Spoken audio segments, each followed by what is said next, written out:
We are aware of the body in the sitting posture, and we let the mind rest on the body, just as the body rests on the cushion. And without losing this embodied presence of mindfulness, we will now proceed through 6 spokes in the wheel of Satipaṭṭhāna Meditation. The 3 body contemplations, contemplation of feeling, mind, and the hindrances. But before doing so, we take a moment to formulate our intention.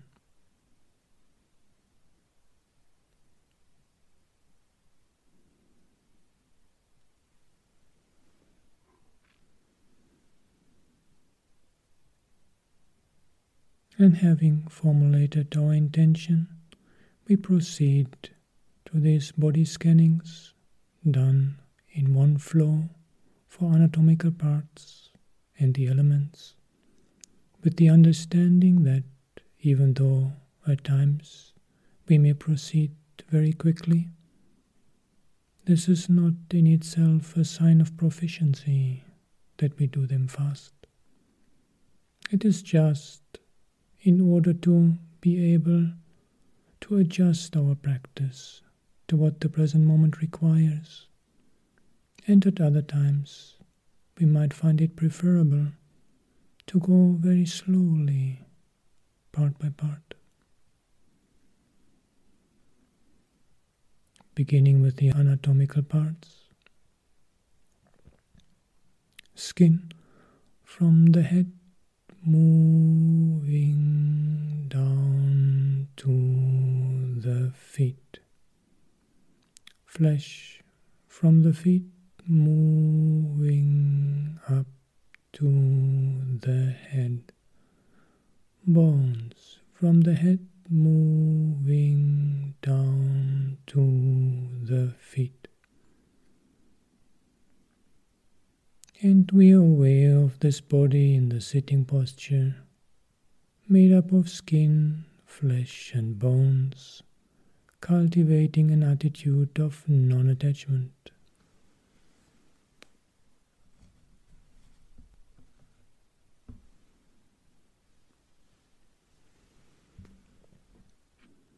And the elements,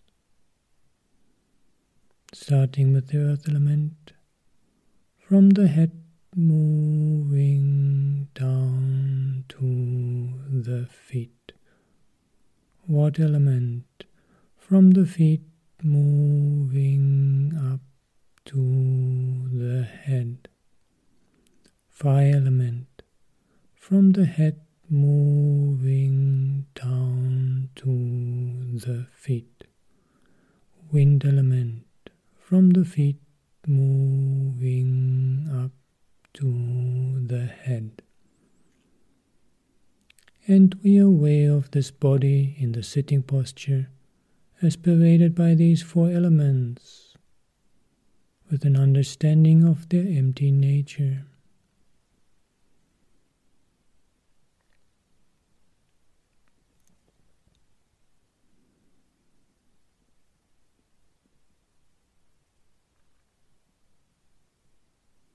And we connect with the breath as that which connects us to life,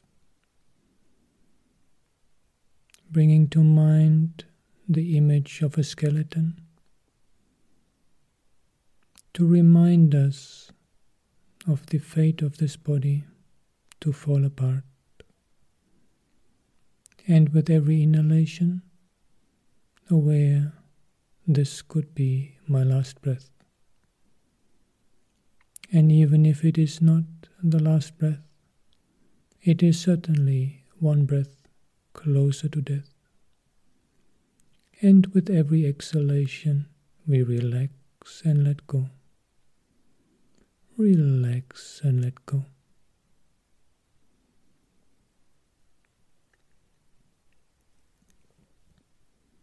Feelings, pleasant feelings.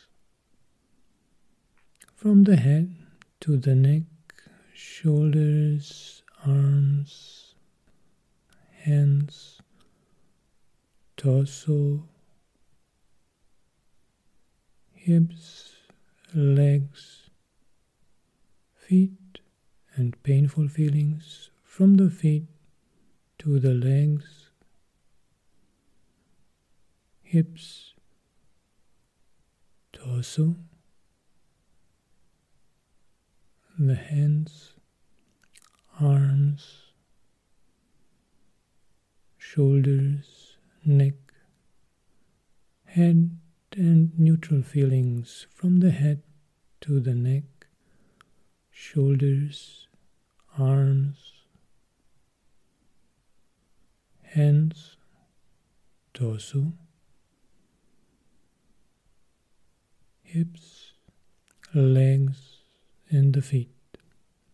And we are aware of this body in the sitting posture, of any feeling of the pleasant type, the unpleasant type, or the neutral type, manifesting in or on this body.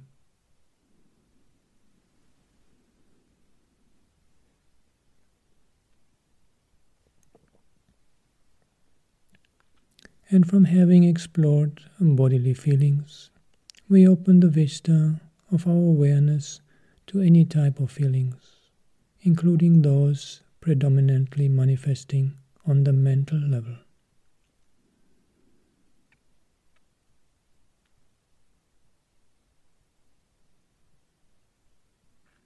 And from feelings, we proceed to a mind, that which knows feelings, that which knows the body. In particular, aware of the mind in which mindfulness is present.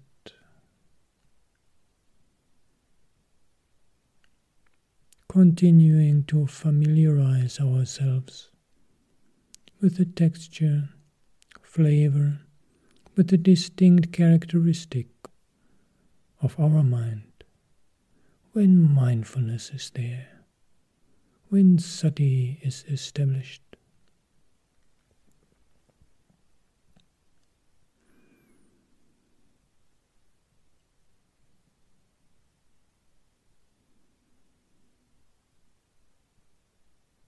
And with contemplation of body, feelings and mind, it has become so unmistakably clear to us that body, feeling, mind are impermanent phenomena. And what is impermanent cannot yield lasting satisfaction. It is dukkha. And what is dukkha cannot be the self. It is empty.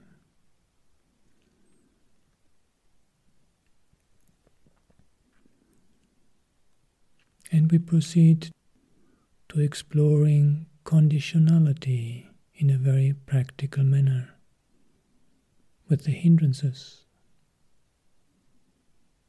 where our task is not only to recognize their presence or absence, but to explore their conditionality.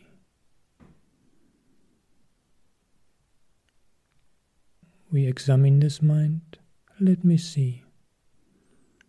Let me see if there's any manifestation on the surface level of the mind of sensual desire,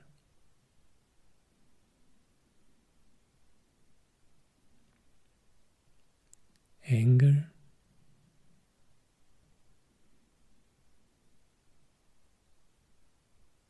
sloth and torpor,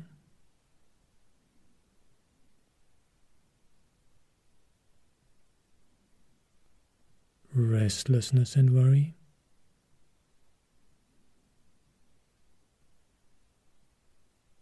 or doubt.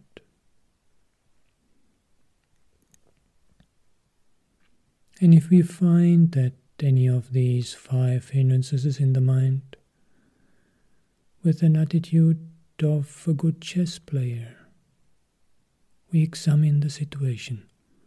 Now it gets really interesting. Let me see. let me see how this hindrance managed to get into my mind. What were the causes and conditions for its arising?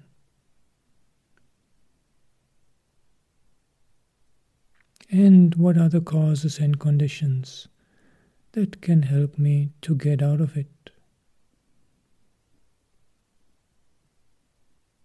And what are the causes and conditions that will prevent its recurrence in future?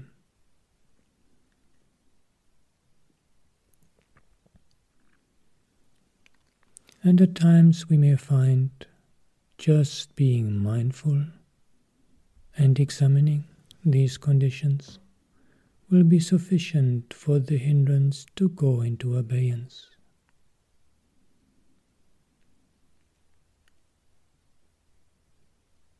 If this is not the case, and if we wish to respond to these hindrances from within the scheme of our Satipaṭṭhāna meditation, then with sensual desire and anger, we may give, for a moment, attention to the impermanent nature of feelings,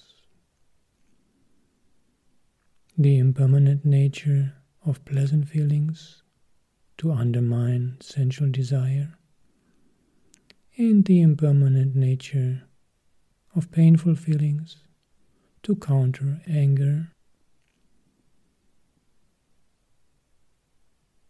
And if sloth and torpor, or restlessness and worry are there, we may give attention to the subtle pleasure of being in the present moment.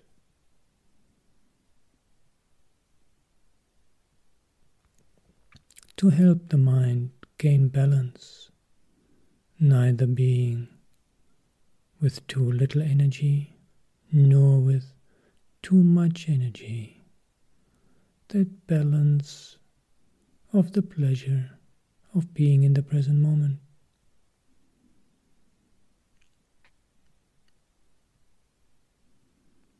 And if these should not suffice for us to emerge from the hindrance, then in the case of sensual desire, we may do contemplation of the anatomical parts to arouse an attitude of non-attachment.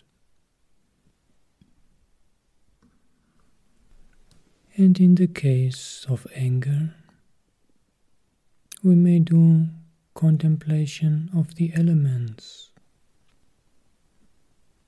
arousing the perception of emptiness as a way of deconstructing that solidified sense of ego that often stands behind anger.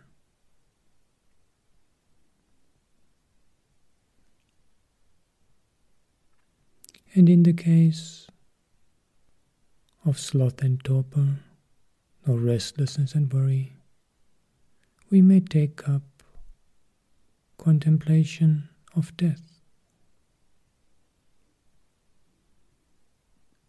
In the case of sloth and torpor, with particular attention to the inhalation, the understanding, this could be my last breath. And in the case of restlessness and worry, particular emphasis on the exhalation, relaxing and letting go.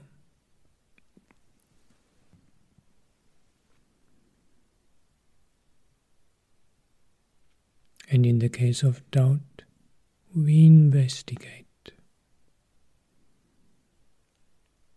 Some doubtful matters cannot be investigated now. They need to be set aside for a later time. But if the doubt concerns our practice, how to proceed,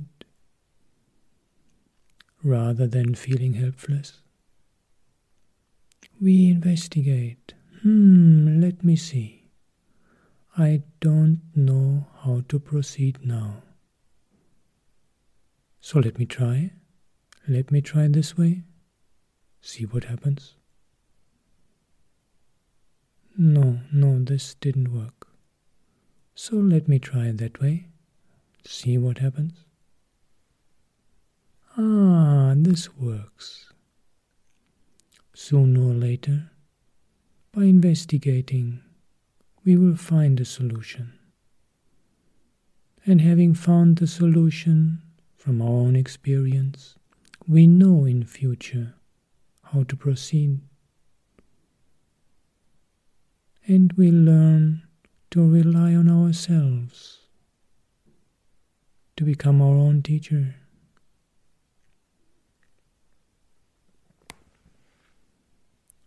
And sooner or later, a time comes when none of these hindrances manifests in the mind. They have been surpassed, and the mind has become greater, more concentrated, and more liberated than it was before.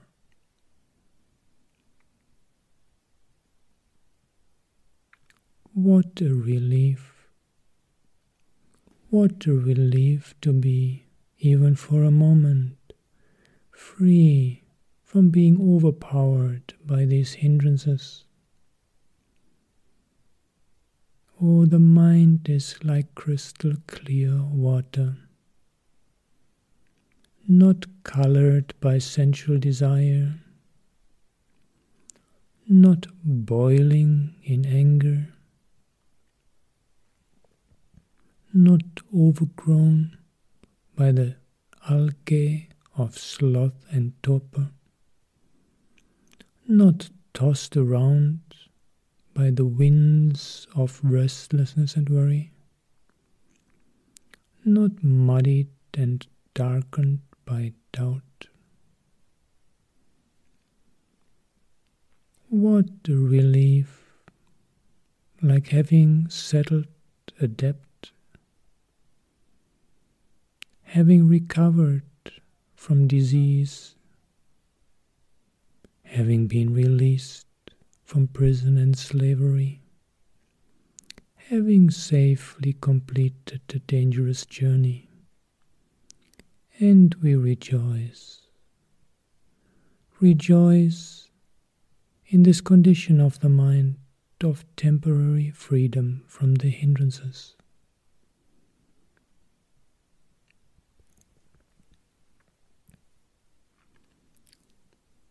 This experience of the mind that is temporarily free from the hindrances gives us a foretaste of the final goal. This is what the practice leads us to. A mind in which the defilements do not manifest at all.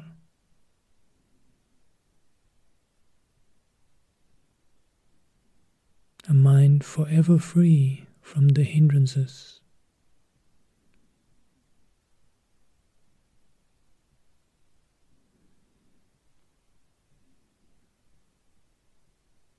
And inspired by this goal, and with that clarity of the mind, that clarity through the temporary absence of the hindrances, we proceed to our open practice.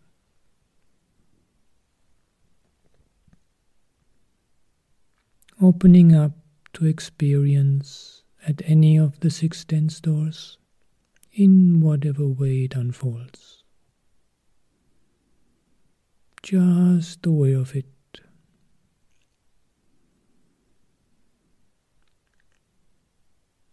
Rooted in whole body awareness,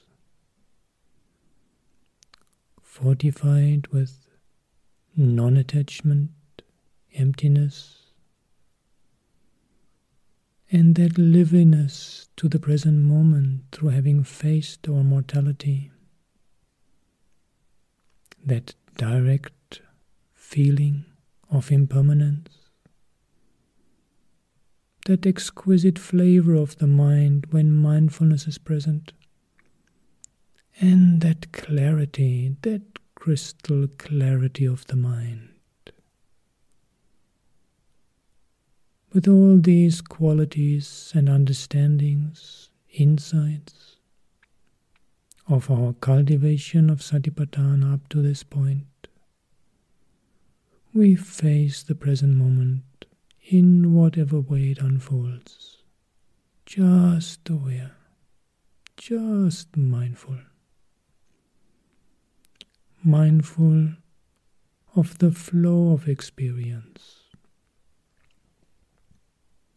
of the process of experience, of the all-pervading characteristic of impermanence, changing phenomena.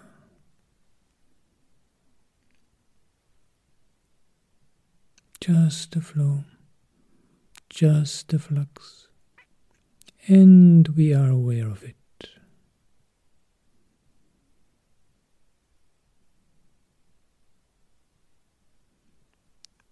Planting the seeds of wisdom, growing the seeds of insight, step by step, we are progressing on the path to complete freedom of the mind from all defilements. Keep practicing like this.